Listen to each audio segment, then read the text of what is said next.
Standard 10 subject Hindi act 3 मातृभूमि का मान की शीर्षक की सार्थकता। प्रस्तुत एकांकी मातृभूमि का मान का शीर्षक सार्थक एवं सटीक है। संपूर्ण कथानक मातृभूमि की रक्षा से संबंधित है। शीर्षक की सार्थकता वहीं सिद्ध हो जाती है जहां महाराणा बूंदी का नकली दुर्ग बनाकर उसमें प्रवेश करना चाहता है। वीर सिंह को यह अपनी मातृभूमि का अपमान लगता है और वह उस दुर्ग के अंदर से युद्ध करके वीर गति को प्राप्त हो जाता है। उसके जीवित रहते कोई उसकी मातृभूमि का नकली स्वरूप पर भी विजय पताका नहीं फहरा सका। इस प्रकार वह मातृभूमि के मान का आदर्श प्रस्तुत करता है। इस प्रकार पूरी कहानी में मातृभूमि के मान का अत्यंत उत्कृष्टतापूर्ण तरीके से निर्विघ्न अर्थात बिना बाधा के हुआ है। अतः मातृभूमि का मान शीर्षक पूर्णतया सार्थक एवं उपयुक्त है। बहू की विदा की शीर्षक की सार्थकता। बहू की विदा नामक शीर्षक वाली यह एकांकी दहेज प्रथा की बुराइयों को दर्शाती है।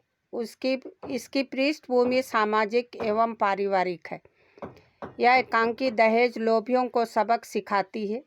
दहेज कम मिलने के कारण जीवनलाल बहू के भाई के साथ बहू को मायके के लिए विदा नहीं करती है।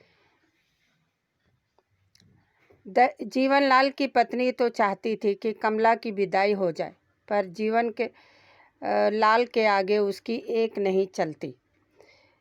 जीवनलाल की बेटी की भी शादी हो चुकी थी। उनका बेटा रमेश भी अपनी बहन को ससुराल लाने गया था ताकि वह पहला सावन अपने मायके में सहेलियों के साथ बिता सके। जीवनलाल को बहुत घमंड था कि उसने अपनी बेटी की शादी में बहुत दहेज दिया है। जब रमेश अपनी बहन को विदा कराने के लिए जाता है और खाली हाथ लौटता है, तब जीवनलाल की आंखें खुलती है। उन्हें अपनी गलती का एहसास होता है और वह बिना दहेज लिए अपनी बहू की विदा करने के लिए तैयार हो जाता है। इस प्रकार एकांकी का शीर्षक कथा वस्तु के उपयुक्त है। थर्ड नंबर संस्कार और भावना शीर्षक की सार्थकता। इस एकांकी की संपूर्ण कथा वस्तु संस्कारों पर घूमती है और भावना पर आकर समाप्त हो जाती है। भावना संस्कारों पर विजय प्राप्त कर लेती है। संस्कार में जकड़ी हुई माँ अपनी विजातीय बहू को स्वीकार नहीं करती, जिसके कारण उसका बेटा अविनाश और बहू अलग रह रहे हैं। माँ ने बहू को अब तक देखा भी नहीं था। वे बहू और बेटे के प्रति निर्मम हो चुकी थी। इस बीच उनकी दूसरी बहू उमा और उसका छोटा बेटा अतुल उस विजातीय बहू से मिल भी आए हैं। इधर अविनाश